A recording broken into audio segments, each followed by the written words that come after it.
Evakuasi 3 jenazah BK kapal ikan yang terbakar di Muara Baru, Jakarta Utara. Tim Basarnas evakuasi korban banjir di Luwu, Sulawesi Selatan menggunakan metode Flying Fox. Menikmati jernihnya air terjun Curug Sadim di Subang, Jawa Barat.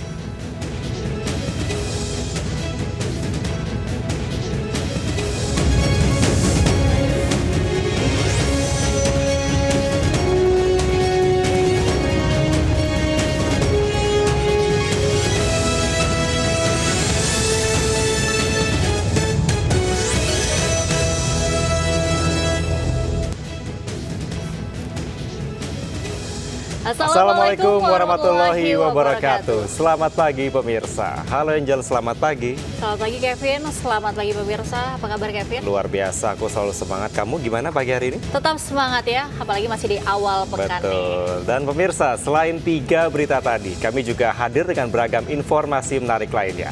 Bersama saya, Kevin Pakan. Dan saya, Angelika Devagam. Inilah Lintas Sains Pagi. Selengkapnya.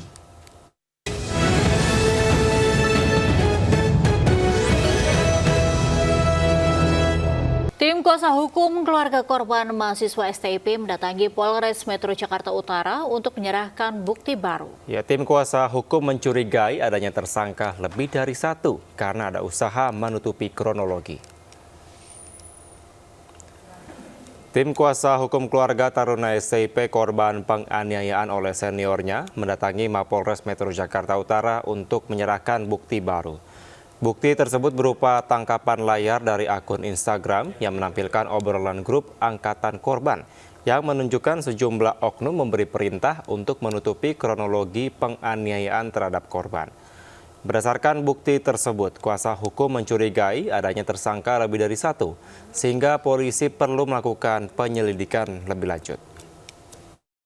Nah, dari bukti tangkapan chat ini ya kami menjadi curiga gitu.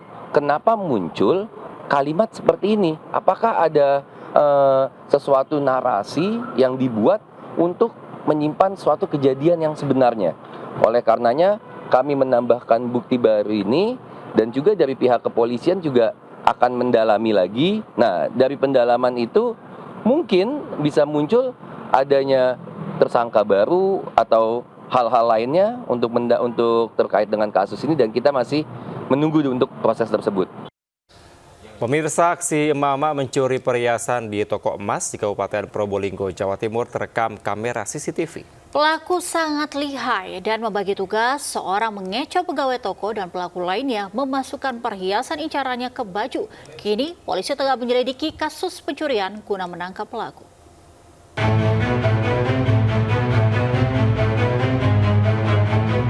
Kamera pengawas merekam aksi 2 orang emak-emak saat mencuri kalung emas di toko emas Bintang 52, Pasar Leces, Kecamatan Leces, Kabupaten Probolinggo. Dalam aksinya, mereka saling membagi tugas. Seorang emak-emak meminta pegawai toko untuk memilihkan beberapa perhiasan emas buat dirinya.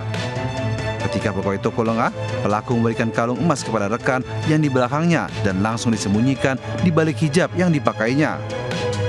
Setelah mendapatkan kalung emas incarannya, kedua mama itu berlalu dan pergi dari toko emas. Akibat perbuatannya, pemilik toko kehilangan perhiasan emas berupa kalung seberat 9,680 gram atau sekitar 7 juta rupiah. Itu berapa orang itu? 2 orang. 2 orang ya? Iya. Ngambil apa? Ngambil kalung. Seberat? Seberat 9 gram 680. Atau nominalnya berapa itu? Kira-kira ya wes 5.800.000 lah. Pihak Polsek Leces sudah monitor terkait dengan kejadian itu. Cuman sampai detik ini dari korban belum ada masuk laporan ke Polsek Leces.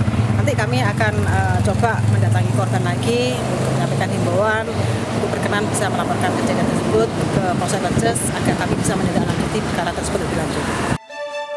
Pemilik dan penjaga toko tidak merasa curiga terhadap kedua pelaku karena saat itu kondisi toko emas tengah ramai pembeli dan penampilan pelaku meyakinkan sebagai calon pembeli perhiasan emas. Dari Probolinggo, Jawa Timur, Hana Purwadi, iNews melaporkan. Pemirsa, pabrik perakitan barang elektronik di Kecamatan Cikupa, Kabupaten Tangerang, Banten terbakar. Kebakaran dipicu api dari mesin las yang menyambar tumpukan plastik. Semua karyawan yang tengah bekerja harus dievakuasi.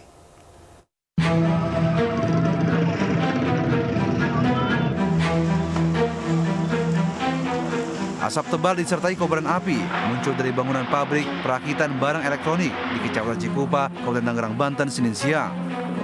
Banyaknya bahan plastik membuat api dengan cepat membesar hingga membuat sebagian atap dan bangunan lantai 2 pabrik ini ambruk. Sejumlah karyawan yang sedang bekerja pun terpaksa dievakuasi keluar pabrik lantaran khawatir api merambat ke seluruh bangunan pabrik. Warga mengatakan sebelum terjadi kebakaran mendapat pengerjaan pengelasan untuk perbaikan bangunan di lantai 2 pabrik. Percikan api las kemudian menyambar plastik. Api berhasil dipadamkan setelah 4 unit mobil pemadam kebakaran terjunkan ke lokasi kebakaran. Lagi bongkar barang, terus ada percikan api itu yang lagi ngelas di atas. Tiba-tiba itu ada plastik kebakar, nyamber. Ini posisinya lagi pada kerja bagaimana bang? Iya lagi pada kerja, lagi ngebongkar barang saya. Oh, tadi apinya sempat gede nggak bang? Nah gede langsung. Produksi Oh, produksi ini apa TV. Sementara ya dugaan sementara itu ada karena ada berita pengelasan ya pada pekerjaan pengelasan. Ya mungkin untuk sementara dugaan dari situ Pak. Awal api ada di mana bang? Di kawal. Awal api ada di lantai 2 Pak. Ada berapa gedung bang yang terbakar bang? Yang terbakar hanya 1 gedung cuma 2 lantai. Meski tidak menelan korban jiwa maupun luka dalam kebakaran ini, namun kerugian ditaksir mencapai miliaran rupiah. Kasus kebakaran ini tengah diselidiki Polresta Tangerang. Dari Kabupaten Tangerang, Banten, Aimar Rani, Ainus melaporkan. Sementara kebakaran akibat dari mesin las juga terjadi di Kota Padang Sidimpuan, Sumatera Utara. 1 bangunan bengkel dan 6 rumah ludes di Lahap Jago Merah. Kebakaran diduga akibat percikan api dari dalam bengkel.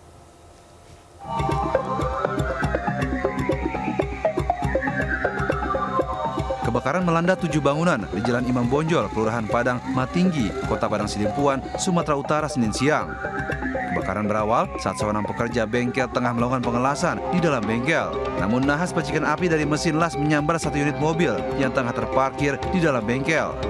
Api pun kemudian membesar hingga membuat warga panik. Warga yang melihat kejadian tersebut sempat berusaha memadamkan api dengan peralatan seadanya. Banyaknya material yang mudah terbakar membuat api dengan cepat menyambar ke bangunan lainnya. Sedikitnya 1 bengkel dan 6 rumah papan serta 2 unit mobil ludes di Lahap Jago Merah. Sebanyak 5 unit mobil pemadam kebakaran Kota Padang Sidimpuan diterjunkan ke lokasi guna menjinakkan si jago merah. Mobil itu di dalam. Di dalam mobil? Ya. Jadi ada yang korban atau gimana? Enggak ada memang yang korban. Cuman apa yang kena itu Pak? Berapa rumah atau apa tuh? Semua lah habis semua itu habis. Rumah? Ada berapa rumah Pak? Antara 5 pintunya itu. 5 pintu ya Pak? 6. Itu bengkel ada ya Bang? Bengkel pendek. Tidak ada korban jiwa dalam peristiwa ini, namun kerugian ditaksir mencapai 750 juta rupiah. Sedangkan kasus kebakaran ini tengah diselidiki petugas Polres Padang Sidimpuan. Dari Padang Sidimpuan, Sumatera Utara, Indra Mulia Siagian, iNews melaporkan. Pemirsa, diduga akibat kecanduan bermain game online, kakak beradik di Jember, Jawa Timur menderita gangguan jiwa. Ya, keduanya berbulan-bulan karena bermain game online hingga lupa nama orang tuanya.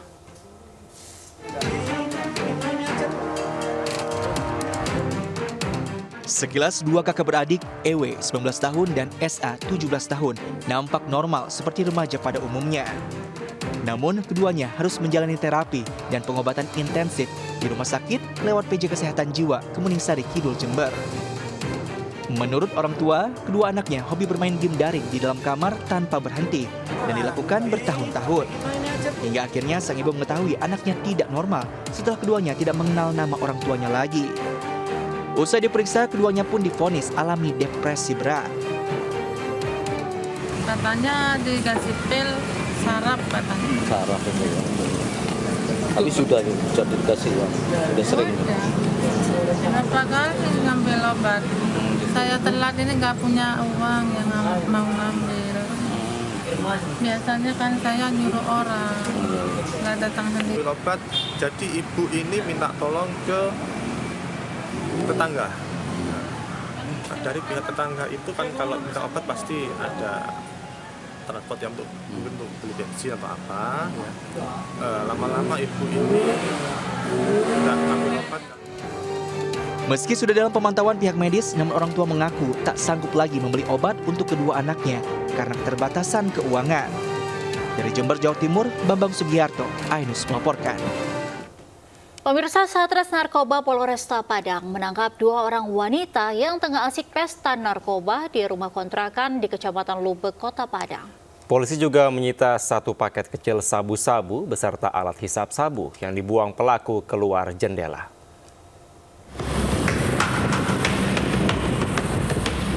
Tim Raja Wali Satres Narkoba Polresta Padang menggerebek sebuah rumah kontrakan di daerah Parak Lawe, Kecamatan Lubek, Kota Padang yang dicurigai sebagai lokasi pesta narkoba. Saat digerebek, petugas mendapati 2 orang wanita, AR dan TK, yang tengah asyik pesta narkoba jenis sabu-sabu di dalam kamar.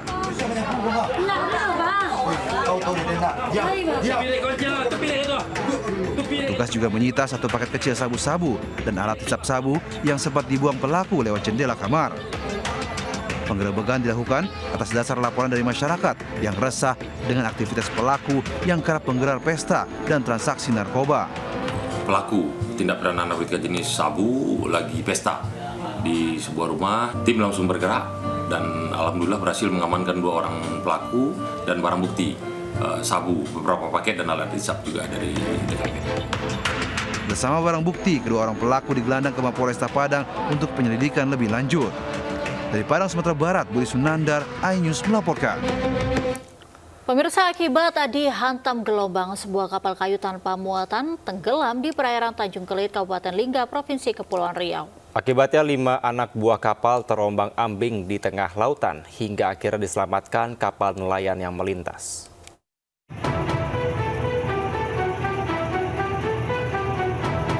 Lima ABK kapal kayu KM Budiman yang terombang-ambing selama lebih dari 5 jam di perairan Tanjung Kelit, Kabupaten Lingga, Kepulauan Riau, diselamatkan nelayan. 5 ABK kapal yang terombang-ambing setelah kapal kayu yang mereka tumpangi tenggelam dihantam ombak setinggi 3 meter. Para ABK ini bertahan setelah memanjat dasar lambung kapal yang terbalik.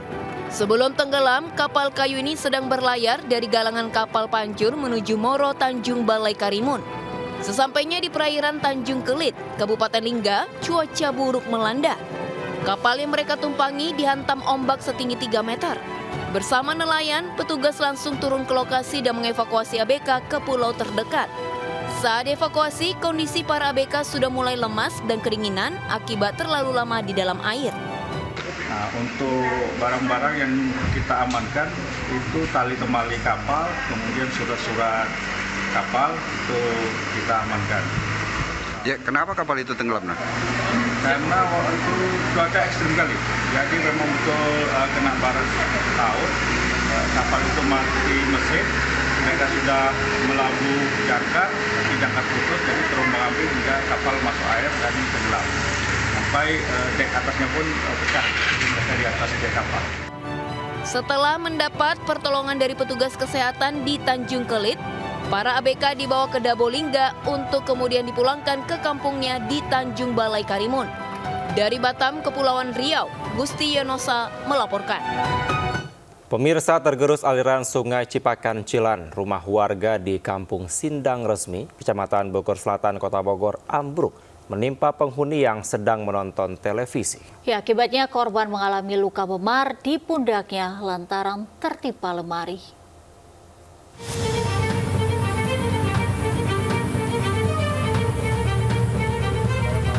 Sebuah rumah milik keluarga Ibu Aci ambruk di Kampung Sindang Resmi, Kelurahan Bondongan, Kecamatan Bogor Selatan, Kota Bogor, Jawa Barat, Minggu malam. Robohnya rumah yang berada di bibir sungai tersebut akibat pondasi bangunan tergerus aliran Sungai Cipakan Cilan. Peristiwa yang terjadi secara tiba-tiba ini menyebabkan penghuni rumah yang tengah menonton televisi tidak bisa menyelamatkan diri. Beruntung warga yang mengetahui langsung menyelamatkan korban yang tergeletak di dalam rumah lantaran tertimpa lemari yang terkena reruntuhan material bangunan. Nah, tadi kan saya pas pulang dari musola habis sholat. Nah, tiba-tiba si emak itu teriak-teriak Allahu Akbar, Allahu Akbar. Pas saya lari ke sana tuh, Si emak lagi tergeletak di situ, ketimpa lemari. Nah, yang saya utamakan si emak tadi, yang saya angkat karena takutnya atapnya itu roboh gitu. Kebetulan rumah Ibu Aci ini memang berada di pinggiran Sungai Cipancilan. Dari awal memang ini sudah dipetakan bahwa ini adalah masuk ke dalam zona rawan bencana. Beruntung peristiwa ini tidak menimbulkan korban jiwa, namun seorang penghuni rumah mengalami luka memar di pundaknya akibat benturan keras lemari. Dari Bogor, Jawa Barat, Andi Firmansyah, iNews melaporkan. Pemirsa, kecelakaan terjadi di tol MBZ kilometer 13 Kota Bekasi. Kecelakaan melibatkan 2 kendaraan yang salah satunya merupakan kendaraan dinas Polda Jawa Barat Senin siang.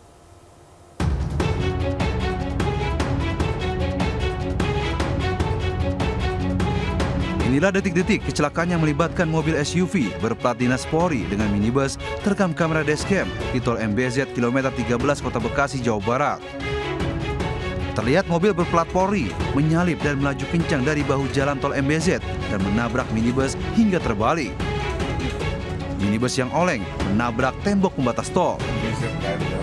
Alhasil minibus pun ringsek sedangkan SUV berplat Polri rusak di bagian depan. Diduga mobil berplat Polri ini melanggar aturan penggunaan jalan tol dengan menggunakan bahu jalan tol dan melebihi batas kecepatan yang ditentukan di jalan tol MBZ. Belum diketahui pasti penyebab kecelakaan. Kasus ini ditangani Polres Metro Bekasi. Dari Bekasi, Jawa Barat, iNews melaporkan. Pemirsa, puluhan siswa di Sekolah Dasar Negeri Mentokok, Lombok Tengah diduga keracunan usai memakan jelly stick yang dijual pedagang keliling di sekolah mereka.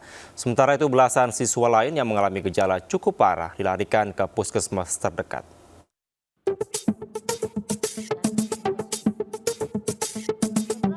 Belasan siswa Sekolah Negeri Mentokok, Desa Panujak, Kecamatan Praia Barat, Lombok Tengah dilarikan ke puskesmas usai mengeluh sakit perut dan muntah. Belasan siswa ini diduga mengalami keracunan usai membeli dan memakan jelly stick yang dijual pedagang keliling di sekolah mereka. Berdasarkan informasi dari SDN Mentokok, total siswa yang mengalami gejala yang sama sekitar 40 orang siswa.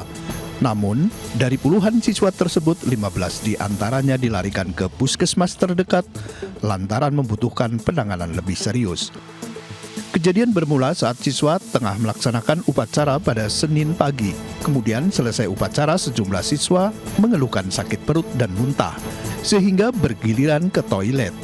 Setelah ditelusuri, sebagian besar siswa mengaku memakan stik jelly berhadiah sebelum upacara dilaksanakan.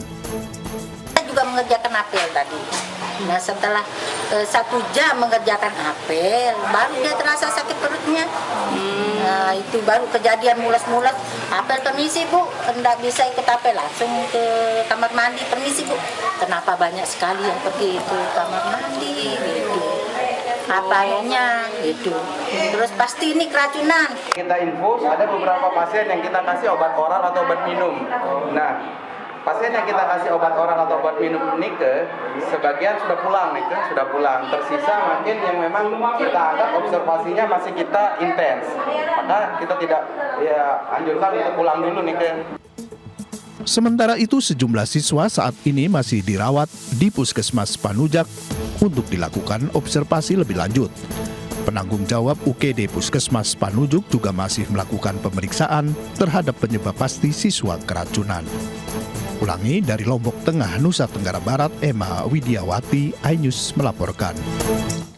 Ya, usai viral di media sosial karena makan sepuasnya namun membayar semaunya, 1 dari 2 bank jago diringkus petugas Reserse Kriminal Polsek Metro Tanah Abang di kediamannya kawasan Kebonpala, Tanah Abang, Jakarta Pusat. Pelaku AR alias Kribo yang sempat memotong pendek rambutnya sempat menangis saat dihadirkan ke hadapan pemilik warteg.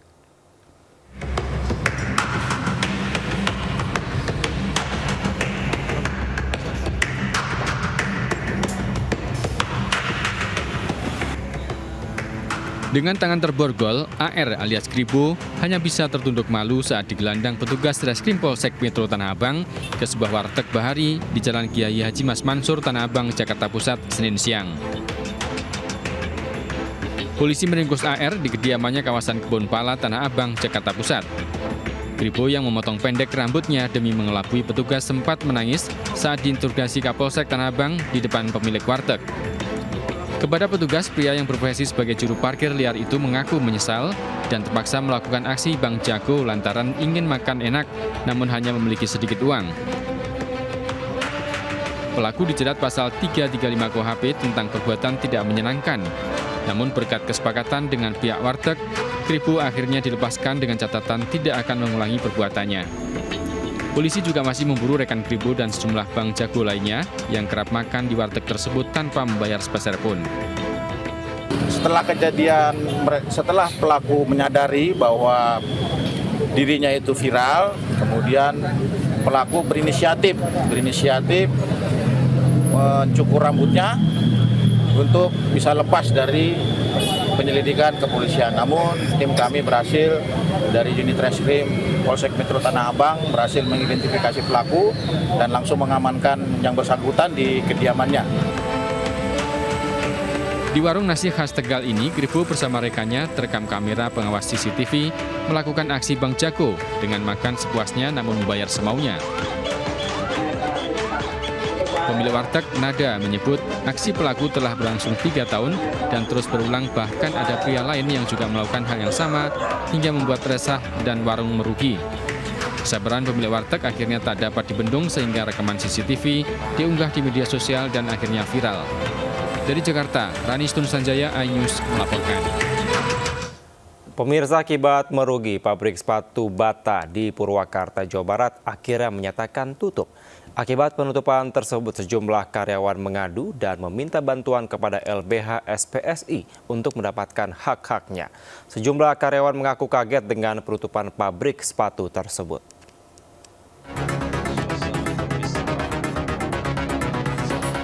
Inilah video detik-detik saat para karyawan diberitahu pihak manajemen perusahaan jika pabrik sepatu Bata Purwakarta ditutup. Dalam video amatir yang direkam karyawan, pasca pemberitahuan penutupan pabrik, terlihat mereka hanya bisa berkerumun dan konsolidasi dalam upaya mendapatkan hak-hak mereka. Bahkan upaya mereka terus berlanjut dengan mendatangi kantor Serikat Pekerja Seluruh Indonesia atau SPSI Purwakarta untuk membantu memperjuangkan hak pesangon pasca pabrik ditutup. Manajemen melakukan penutupan pabrik karena mengalami kerugian selama 2 tahun berturut-turut. Mereka mengaku terkejut dan sedih saat diberitahu perusahaan tempatnya bekerja tutup. Kini para karyawan hanya berharap mendapat pesangon pemutusan hubungan kerja dengan nilai maksimal yang tidak mengikuti Undang-Undang Omnibus Law Ketenagakerjaan. Terkait dengan PHK ini, kami dari PT Sepatu Bata, karyawan PT Sepatu Bata, bahwa kami cukup terkejut karena informasi sebelumnya kita tidak tahu bahwa PHK ini akan di PHK massal. Setelah menerima berkas PHK, pemberitahuan PHK, itu sedang memperjuangkan untuk diparkir kembali. Untuk memperjuangkan hak-hak jadi anggota kami supaya lebih dari yang sesuai ditentukan oleh perusahaan ataupun perusahaan. Dan itu alhamdulillah mudah-mudahan dari PT Sepatu Bata, manajer atau HRD-nya bisa membuka hati untuk supaya bisa lebih dari yang ditentukan oleh perusahaan. Akibat penutupan pabrik sepatu, sebanyak 233 karyawan kehilangan pekerjaannya. Dari Purwakarta, Jawa Barat, Irwan, iNews melaporkan. Pemirsa, aksi pelaku pencurian handphone di sebuah warung makan di Kabupaten Bekasi, Jawa Barat terekam CCTV. Pelaku berpura-pura memesan makanan, namun saat pemilik warung lengah, pelaku melakukan aksinya mencuri handphone pemilik warung makan tersebut.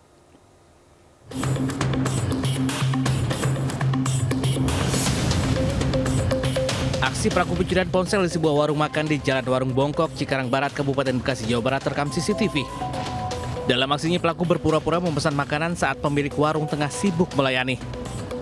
Sambil mengamati situasi, pelaku pun menggasak sebuah ponsel korban yang tergeletak di meja, lalu kabur tanpa membawa makanan yang telah dipesan sebelumnya. Korban baru tersadar ponselnya hilang dan langsung mengecek hasil rekaman CCTV yang terpasang di warung. Ya, kayak biasanya aja, kayak kita ada langganan, kita menyajikan makanan, ternyata Setelah makanan udah jadi, dia pergi. Setelah pergi, barang makanannya nggak diambil. Kita cek HP nggak ada, dia hilang. Diketahui peristiwa pencurian baru kali pertama terjadi. Korban pun berharap pelaku bisa segera tertangkap. Dari Kabupaten Bekasi, Jawa Barat, Didit Junaidi, iNews melaporkan. Pemirsa, sesosok bayi laki-laki ditemukan di depan rumah warga di Jalan Tambra, Kelurahan Kuningan, Kota Semarang. Bayi tersebut diperkirakan baru saja dilahirkan karena terdapat ari-ari yang masih menempel. Saat ini bayi yang diduga dibuang orang tuanya tersebut dalam perawatan di Puskesmas Bandar Harjo, Semarang. Iya, laki-laki ya Pak. Bayi berkelamin laki-laki ini langsung dibawa ke Puskesmas Bandar Harjo usai ditemukan. Bayi tersebut diperkirakan baru saja dilahirkan malam hari sebelum ditemukan warga dibuang pada Senin pagi di depan rumah Jalan Tambra, Kelurahan Kuningan, Semarang. Bayi dalam keadaan sehat dengan berat sekitar 2,6 kg dan panjang sekitar 50 cm kini dirawat di Puskesmas Bandar Harjo. Saat ditemukan, bayi tersebut diletakkan di dalam ember dan ditutup dengan ember lainnya. Kondisi bayi dibungkus dengan pakaian wanita atau daster berwarna pink. Heni Arsanti, pemilik rumah mengatakan ia bersama adiknya bermaksud mengambil ember yang ada di depan rumah dan berniat mencuci baju. Namun saat mengambil ember, terdapat sesosok bayi dalam ember tersebut. Melihat bayi yang masih bergerak, Heni kemudian meminta tolong kepada warga lainnya. Selain bayi, juga terdapat secari kertas bertuliskan pesan minta tolong untuk menjaga bayi tersebut. Saya keluar mau cuci, terus ada bayi itu ditaruh di bawah. Terus kaget, adik saya menangis. Kira-kira jam berapaan? Jam 7-an. Jam 7-an baru diketahui ya? Iya, jam 7. Itu berarti anak ini suruh Joko mbaknya? Seperti itu. Berarti ada dugaan sengaja dibuang? Sengaja untuk dirawatkan. Biasanya minta tolong jagano. Berarti sengaja dijagano biar dijaga mbaknya dan merawatnya. Diduga mungkin apakah dia kenal sama ini atau sudah berlaku? Dimungkinkan beliau mengenali sama ibunya. Dimungkinkan, tapi kami masih dalam penyelidikan. Polisi masih menyelidiki kasus ini untuk mencari pembuang bayi malang tersebut. Dari Semarang, Jawa Tengah, Doni Marendra, iNews melaporkan. Sementara tim SAR gabungan mengevakuasi 8 orang korban banjir bandang di Desa Kaili, Kabupaten Luwu, Sulawesi Selatan. Proses evakuasi berjalan dramatis karena tim SAR harus menyeberangi sungai membawa para korban, termasuk lansia lumpuh, menggunakan metode Flying Fox.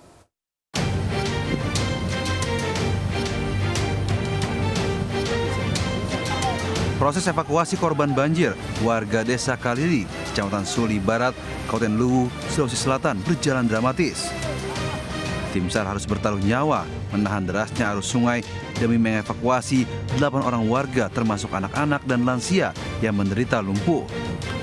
Upaya evakuasi dengan metode Flying Fox menyeberangi sungai terpaksa dilakukan karena akses jalan mengalami kerusakan cukup parah. Sementara warga sangat membutuhkan logistik dan bantuan medis secepatnya.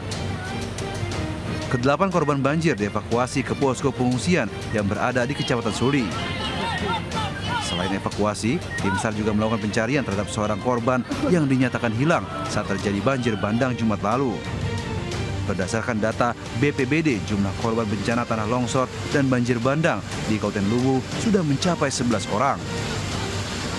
Hingga sampai saat ini, tim SAR gabungan membagi dalam 6 tim dan pencariannya baik itu di bibir sungai sebelah kiri kanan dengan teknik pencarian daripada SAR tersebut, dan perlu diketahui bahwa satu tim juga melakukan evakuasi terhadap 1 orang tua yang kondisi lumpuh dan 3 orang dewasa dan 4 anak-anak melewati sungai tersebut dengan menggunakan Flying Fox. Hingga Senin sore, tim SAR belum menemukan 1 korban yang hilang. Rencananya, tim SAR akan kembali melakukan pencarian pada Selasa pagi.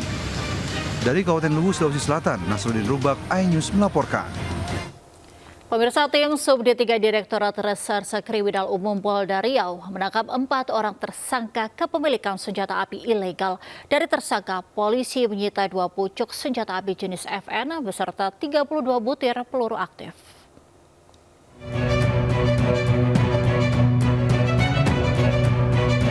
Penangkapan pertama dilakukan terhadap tersangka GF di Jalan Siak 2, Sri Meranti, Pekanbaru. Dari hasil penangkapan, polisi mengamankan 1 pucuk senjata api ilegal jenis FN beserta 2 buah peluru tajam. Tersangka mengaku senjata api merupakan milik temannya B yang dititipkan setahun lalu. Kini tersangka B masuk daftar pencarian orang. Petugas selanjutnya menangkap 3 orang tersangka lainnya, SA, ES, dan EE di sebuah hotel di Jalan Kuatan Raya, Pekanbaru. Saat akan melakukan jual beli senjata api ilegal kepada seseorang. Dari hasil penggeledahan ditemukan 1 pucuk senjata api jenis FN kaliber 9 mm beserta 30 butir peluru aktif.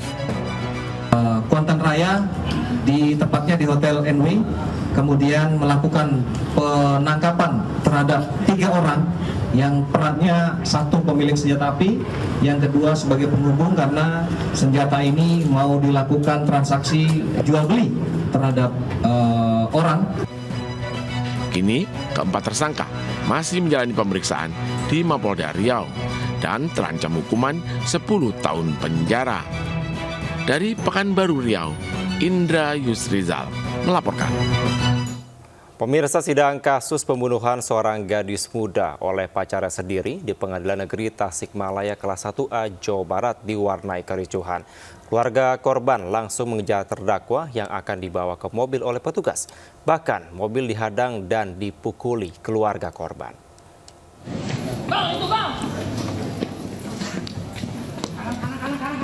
Kericuhan terjadi saat terdakwa dibawa keluar ruang sidang menuju mobil.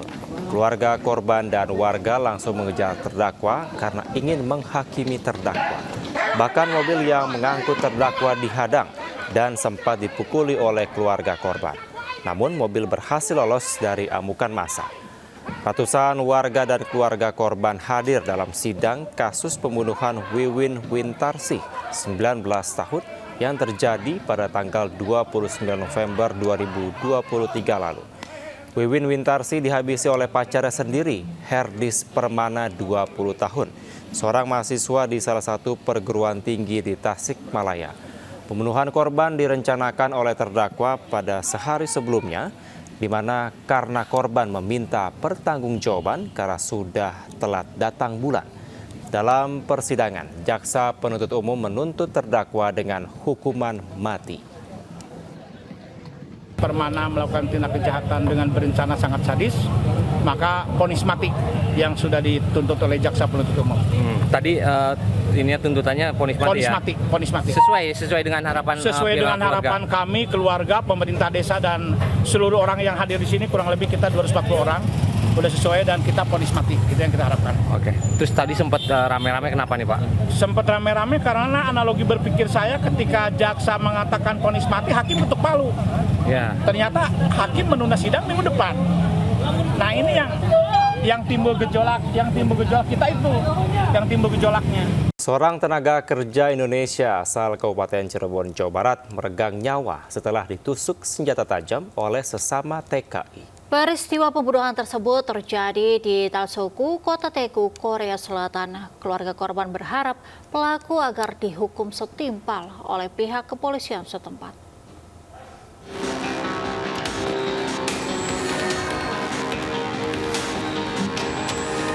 Sejumlah rekan kerja dan kerabat memanjatkan doa melepas kepergian jenazah Ade Irawan, seorang TKI yang dibunuh oleh rekan sesama TKI di Dalseogu, Kota Daegu, Korea Selatan pada 28 April lalu. Korban tewas akibat mengalami luka cukup parah di bagian tubuhnya. Sedangkan rekan Ade Irawan bernama Sigit, TKI asal Kabupaten Indramayu, juga menjadi korban penikaman, namun korban kritis di rumah sakit setempat. Suasana duka juga menyelimuti rumah Ade Irawan di Desa Karangmekar, Kecamatan Duku Puntang, Kabupaten Cirebon. Kini jenazah Ade Irawan sudah dimakamkan di kampung halaman. Diketahui Ade Irawan bekerja sebagai tenaga kerja Indonesia selama 9 tahun dan berencana kembali ke tanah air untuk menghadiri acara pernikahan adiknya. Namun belum diketahui motif aksi pembunuhan ini. 2 dikeroyok orang 5, jadi pengeroyokan. Sesama TKI juga. Terus dia tuh udah niat mau bunuh tuh, orang bawa senjata tajam. Itu ditikam atau gimana? Iya, ditikam. Dari belakang atau? Dari belakang. Luka bagian? Bagian depan, punggung, dada, tiga tusukan. Keluarga korban berharap pelaku yang juga TKI dapat dihukum setimpal oleh pihak kepolisian setempat. Dari Cirebon, Jawa Barat, Toi Iskandar, iNews melaporkan. Pemirsa, seekor buaya muara berukuran 1,5 meter ditangkap warga desa Ketapang, Kecamatan Ketapang, Kabupaten Lampung Selatan. Buaya ini ditangkap setelah terperangkap pada jaring nelayan.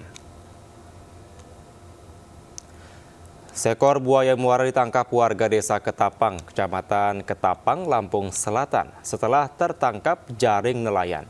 Sebelumnya seorang nelayan memasang jaring di pantai desa Ketapang untuk menangkap ikan. Setelah dievakuasi, buaya diserahkan ke Dinas Pemadam Kebakaran dan Penyelamatan Lampung Selatan untuk ditindaklanjuti. Buaya tersebut kemudian dititipkan ke Balai Konservasi Sumber Daya Alam Bengkulu, Seksi 3, Wilayah Lampung.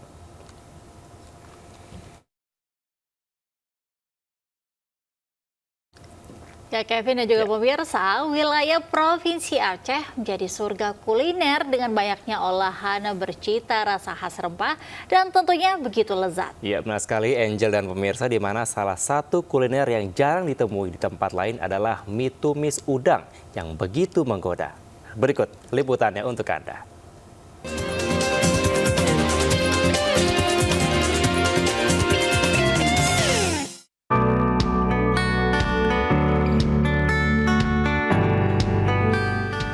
Olahan kuliner khas Aceh, mie tumis udang, di lokasi wisata Sungai Bate, Ilek, Kabupaten Biren, Aceh, menjadi salah satu makanan khas Aceh yang jarang ditemui. Berbeda dengan mie Aceh pada umumnya yang telah melegenda, mie tumis udang begitu spesial karena berbahan baku udang lokal yang masih segar. Olahan mie tumis udang juga tak lepas dengan bumbu khas Aceh yang terdiri dari berbagai rempah. Menyatunya kaldu udang dan bumbu rempah membuat olahan mie tumis udang begitu gurih dan lezat, serta bercita rasa khas. Udangnya, enak. Lagi makan mie udang di Bate ini ya, tempat wisata ya. Gimana rasanya, Bang Mus? Oh, mantap, luar biasa. Tak hanya menikmati kelezatan mie tumis udang, pengunjung juga disuguhi pemandangan alam yang indah hingga membuat betah berlama-lama. Dari PD Jaya, Aceh, Jamal Pangwa, iNews melaporkan. Ya, sementara pemirsa, kaki Gunung Tangkuban Perahu memiliki banyak wisata alam yang mempesona dan juga mengesankan. Salah satunya adalah air terjun Curug Sadim di Subang, Jawa Barat. Ya, selain pemandangannya yang indah, udara sejuk dan air yang jernih akan menyegarkan tubuh yang penat setelah sepekan bekerja.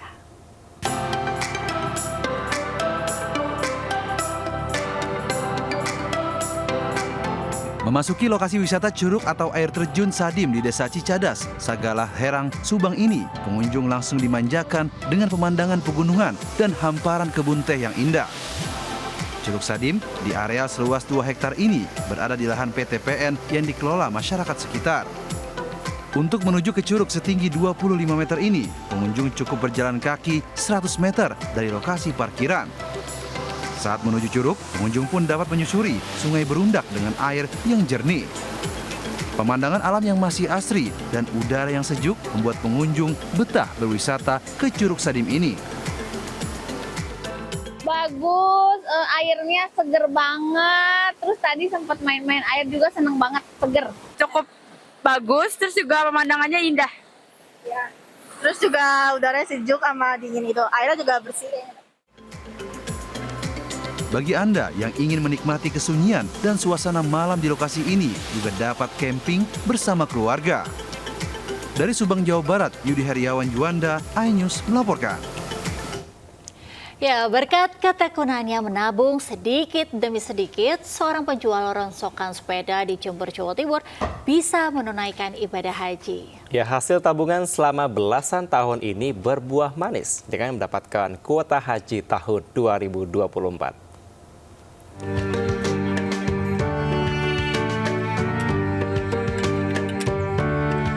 Beginilah keseharian Rohman Muslim Muhammad, warga Desa Kencong, Kecamatan Kencong, Jember, yang berkutat dengan pekerjaan pengumpul rongsokan sepeda. Selama puluhan tahun, ia menggeluti pekerjaan menerima penjualan rongsokan sepeda. Rongsokan sepeda kemudian diperbaiki dan dijual kembali ke konsumen.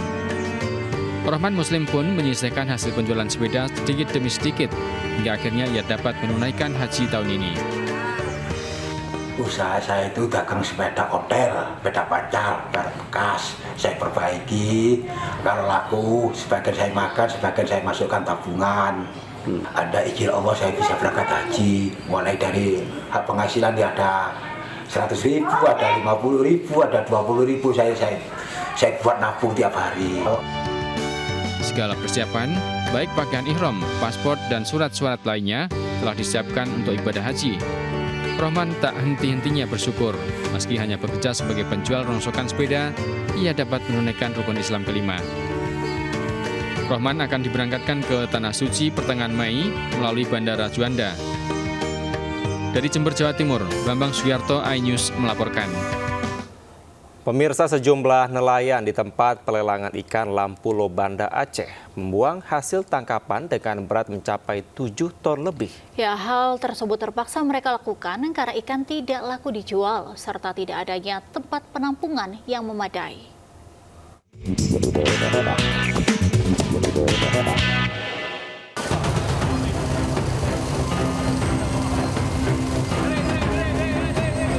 Sia-sia sudah hasil kerja para nelayan di tempat pelelangan ikan Pelabuhan Samudra Lampulo, Kecamatan Kuta Alam, Kota Banda Aceh dalam beberapa hari terakhir.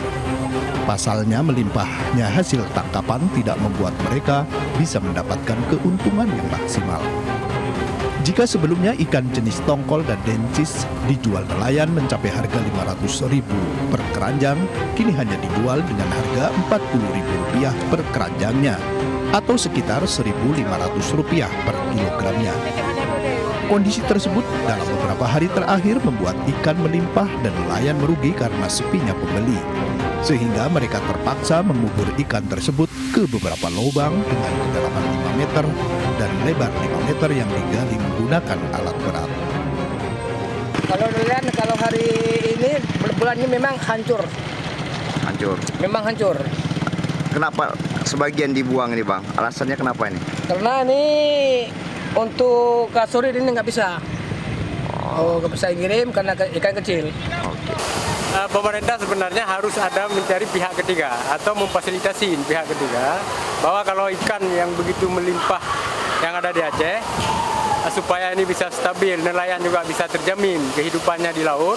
Jadi harus ada semacam pabrik tepung ikan. Jadi yang ikan-ikan yang memang kadang-kadang nggak layak untuk dikonsumsi, tetapi layak untuk diproses menjadi tepung. Kurangnya tempat penampungan dan belum adanya tempat pengolahan ikan yang disediakan pemerintah di TPI Lampulo menjadi kendala yang hingga kini masih dirasakan para nelayan serta pedagang yang beraktivitas di lokasi tersebut. Dari Banda Aceh, Sukri Sarifudin, iNews melaporkan.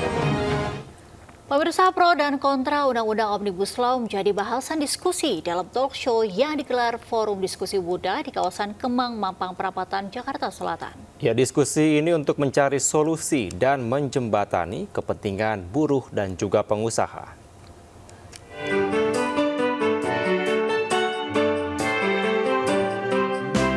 Sejumlah tokoh hadir pada talk show bertajuk Evolusi Hak Pekerja di Era Digitalisasi dalam Undang-Undang Ketenagakerjaan Omnibus Law. Diskusi yang digelar Forum Diskusi Muda ini untuk menjembatani suara buruh dengan para pengusaha, serta mencari solusi dan keadilan bagi para pekerja di Indonesia.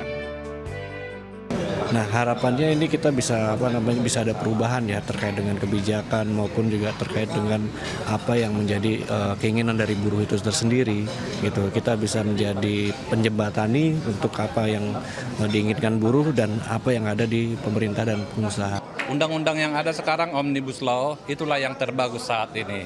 Jika masih ada kekurangan, jika masih ada harus perbaikan, tentu itu harus kita bicarakan bersama. Siapa yang merasa tidak puas, boleh mengajukan ketidakpuasannya. Diskusi, bukan demo. Sementara pemuda Perindo berharap Undang-Undang Omnibus Law dapat direvisi untuk memberikan manfaat yang lebih baik bagi masa depan pemuda Indonesia. Kita prinsipnya adalah kesejahteraan untuk Indonesia, tapi ukuran takarannya ini yang kita protes gitu kan. Sebagai pemuda ngeliat kok lebih besar orang yang menerima pajak gajinya naik dibanding yang membayar pajak. Itu sangat tidak logis kalau dan rasional. Kami berharap betul Omnibus Law ini yang karena sangat menyengsarakan untuk bisa direvisi dan kalau bisa klaster bagian ketenagakerjaan untuk dicabut. Dan tidak cuma Omnibus Law saja, kami juga menolak yang namanya upah murah. Dan kami juga menolak namanya sistem outsourcing. Mensejahterakan pekerja menjadi tujuan perlunya merevisi Undang-Undang Omnibus Law. Dari Jakarta, Henry Aprila, Rama Romadona, iNews melaporkan.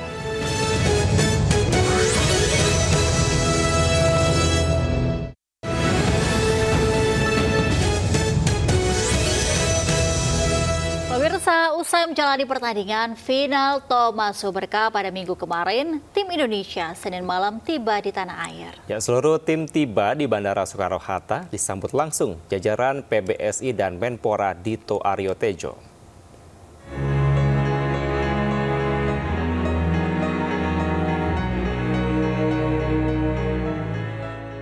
Usai pertandingan dalam final Thomas Uber, tim Indonesia kembali ke tanah air melalui Bandara Soekarno-Hatta.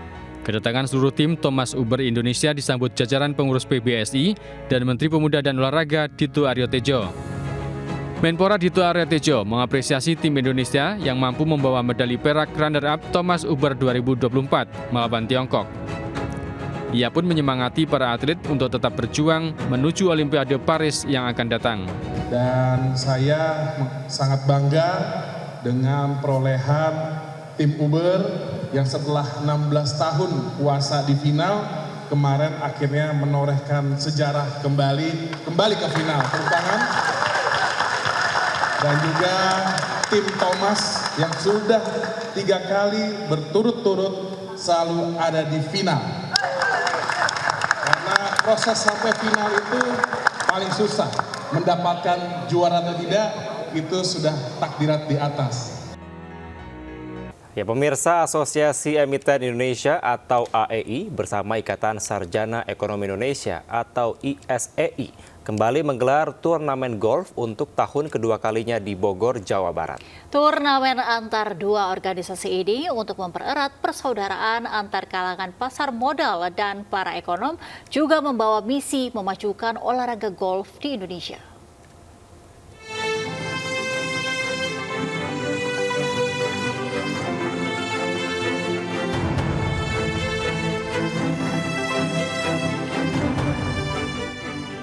...122 peserta dari Asosiasi Emiten Indonesia dan Ikatan Sarjana Ekonomi Indonesia antusias meramaikan turnamen golf AEI ISEI Jakarta 2024.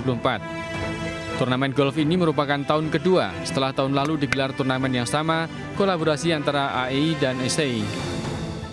Ketua Umum AEI Arman Wahyudi Hartono mengatakan, turnamen golf digelar untuk mempererat persaudaraan antar kalangan pasar modal dan para ekonom, juga menjalankan misi untuk memajukan Indonesia.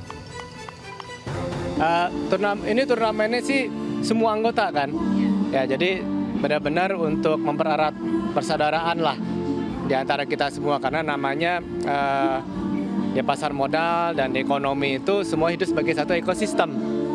Ya, semuanya harus saling kenal dan kalau ada apa-apa bisa saling berbicara. Ini olahraga yang juga sangat menantang, sangat bagus untuk melatih mental, kesehatan, dan menjalin hubungan sosial. Selain mempererat persaudaraan, dalam kegiatan ini juga digelar penggalangan dana untuk keberlangsungan program-program. Kita ingin mempunyai misi yang sama antara AEI dengan ISEI Jaya, yaitu ingin membantu pemerintah dalam mensejahterakan rakyat. Nah, dalam pengertian ini sesuai dengan jalurnya masing-masing. Tak hanya antusiasme peserta, Namun banyaknya sponsor mendukung kegiatan ini menunjukkan dukungan penuh atas digelarnya turnamen golf ini. Oh ya, ini memang turnamen AEIC ini ditunggu-tunggu ya. Memang tahun lalu kebetulan kami juga join, tahun ini join lagi. Dan begitu melihat pertama tempatnya di Rancamaya kita sudah excited. Kenapa? Karena kan sekarang lagi panas kan di mana-mana di Asia, di Bangkok, di mana lagi panas. Jakarta kan juga lagi panas. Nah, milihnya di Rancamaya di pegunungan gini, jadi tempatnya sangat cocok ya. Kegiatan turnamen ini diharapkan dapat mempererat hubungan antar para petinggi perusahaan dan dapat menciptakan ide-ide baru untuk memajukan Indonesia. Dari Jakarta, Jan Cahyani, Laksana, iNews melaporkan. Ya, pemirsa, informasi tadi sekaligus menutup Lintas Sains pagi hari ini. Saya Angelika Devagam. Dan saya Kevin Pakan. Selamat pagi, selamat beraktivitas. Wassalamualaikum warahmatullahi wabarakatuh.